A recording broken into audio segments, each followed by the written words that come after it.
Has it ever happened to you that when we plan on doing something, then our thoughts start to become so aggressive towards us and they don't allow us to actually do the thing that we plan? And those thoughts might feel so invalidating because sometimes they just, throw themselves at you without even you thinking about them. So when they come out of nowhere because they come randomly, you interact with them and you subconsciously attract more negativity to you. So this is why it's crucial to recognize those thoughts and just don't answer to those thoughts. You just need to act on what you wanted to do for yourself. Alright, so first thing, when we overthink something, we start to get lost in our thoughts. Think about it's like a process, you see.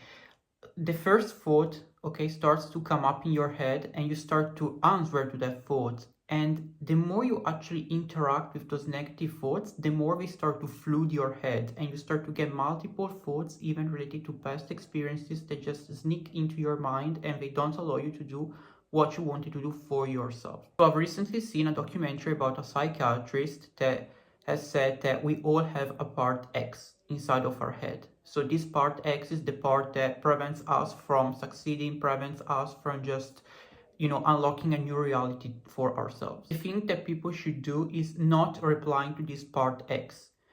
I mean, it's something that naturally exists inside of our body, inside of our mind.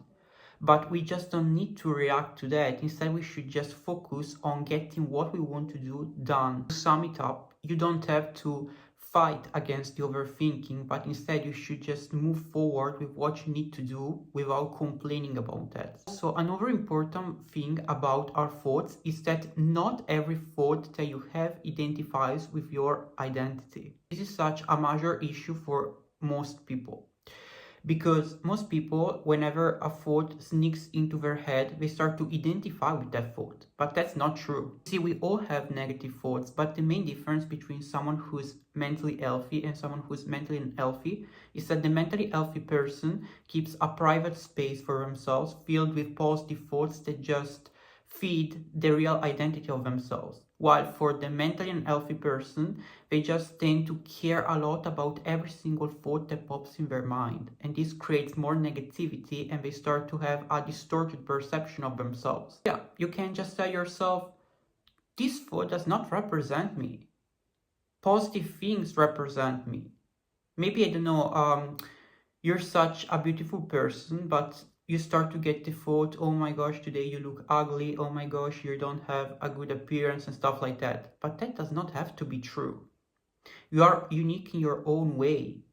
And if you were beautiful yesterday, you're also beautiful today. You don't have to identify with whatever thought crosses your head. Instead, you should just rationalize the thought and instead reframe the thought. So yes, you should not stop at thoughts, but you should move forward and do the action. When we are not okay internally or externally, but we still manage to do the action, this creates trust and confidence into ourselves. The fact is, the more you repeat a certain kind of behavior, the more the brain starts to absorb the information. And every time you act on the thing in a healthy way, even when you have, I don't know, negative thoughts, your brain starts to register the fact that you are acting even when you don't feel okay.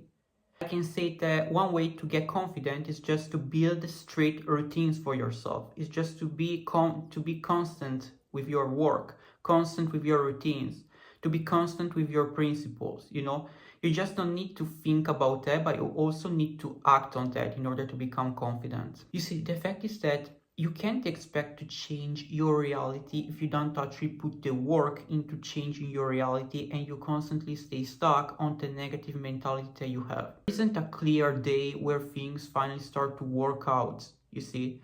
There's just times where you build the routine, that you build the trust and confidence for yourself that then leads to create a reality for yourself. Most of the times you don't get the motivation before doing the thing unless you're actually thinking about the result that releases the dopamine. Most of the times you start to get motivated when you throw yourself in the action.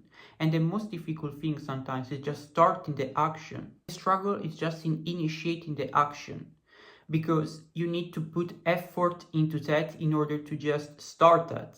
And when you don't feel okay, when you don't have energy, it feels like you're unable to just start something new. After that, there's the progress of the activity, but your brain already adapted to the activity, so it's easier for you to go on and to actually be motivated until you finish the action. Sometimes it's just an illusion. The things that moves you forward is the mindset that you just need to initiate the action. All right. It's a combination of positivity and starting the action, you see. And it's just a thing of creating your reality with selective thoughts that you want to keep for yourself in order to evolve, in order to reach a higher version of yourself, and also doing something practical in order to build trust and confidence for yourself, so that your subconscious mind starts to, build that connection with the highest version of yourself. So, coming at the end of the video, I want to say that life is very hard sometimes. We have to face a lot of obstacles. We might not have support, and we are at loss of energy, okay? Things drain our energy and stuff like that. What matters is that we have efficient coping mechanisms to react to those things healthily. You see, it matters that we have an identity, it matters that we have a direction in our lives, and it matters that we have a positive mindset and also acting on what we want to achieve. To keep in mind that every problem you're facing always has a solution. Hopeful thoughts that actually move you forward, okay? Having that direction that just leads you to what you want to achieve for yourself. Just put the work in yourself, have faith, react healthily to things, and things will start to work your way. Yeah guys, I hope that you like this video. I hope that you can subscribe and eventually leave a comment down below on what you think about this. And yeah, see you in the next video. Bye.